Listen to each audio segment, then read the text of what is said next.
Assalamualaikum warahmatullahi wabarakatuh. Hello everyone, saya Nurhayati Widya Putri dari Universitas Muhammadiyah Sumatera Utara, Fakultas Ekonomi dan Bisnis, Program Studi Akuntansi.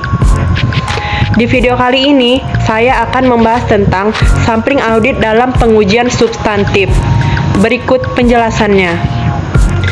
Sampling audit adalah penerapan prosedur audit terhadap unsur-unsur suatu saldo akun atau kelompok transaksi yang kurang dari 100% dengan tujuan untuk menilai beberapa karakteristik saldo akun atau kelompok transaksi tersebut.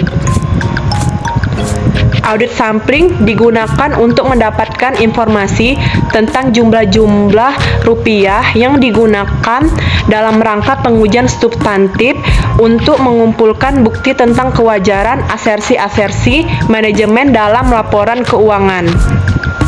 Rencana sampling dalam pengujian substantif dirancang untuk yang pertama, mendapatkan bukti bahwa saldo rekening tidak salah saji secara material. Yang kedua, membuat estimasi independen tentang suatu jumlah. Selanjutnya, ketidakpastian sampling audit, yaitu ketidakpastian antara waktu dan biaya dalam memeriksa unsur-unsur populasi dengan kemungkinan menyatakan pendapat keliru akibat data sampel tidak andal. Resiko sampling audit terbagi menjadi dua. Yang pertama, resiko sampling, dan yang kedua, resiko audit. Resiko sampling terbagi menjadi dua, yaitu resiko keliru menerima dan resiko keliru menolak. Kemudian, resiko audit terbagi menjadi empat.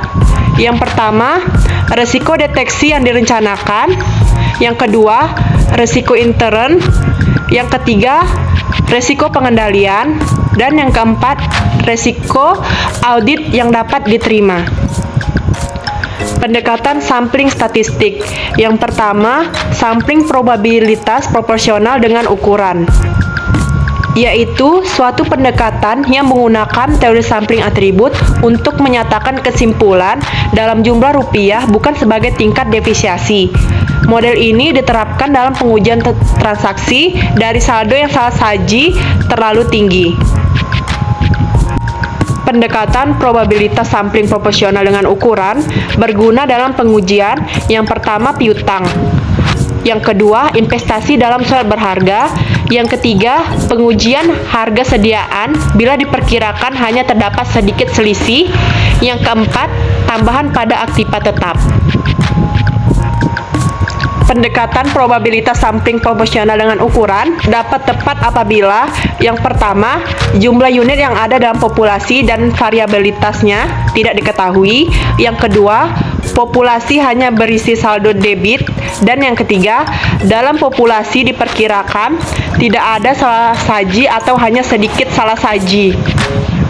Yang kedua, sampling variabel klasik. Sampling variabel klasik bermanfaat bagi auditor pada saat tujuan audit berkaitan dengan kemungkinan kurang saji atau lebih saji dari saldo akun, dan keadaan lain ketika sampling PPU tidak tepat atau tidak efektif. Dalam pendekatan sampling variabel klasik, teori distribusi normal digunakan dalam pengevaluasian karakteristik populasi berdasarkan hasil sampel yang digambarkan dari populasinya. Perbedaan kedua pendekatan sampling statistik tersebut yaitu sampling PPU berdasarkan teori sampling atribut, sedangkan sampling variabel klasik berdasarkan teori distribusi normal. Selanjutnya, rencana sampling. Rencana sampling terdiri dari 6. Yang pertama, menetapkan tujuan rencana. Yang kedua, merumuskan populasi dan unit sampling.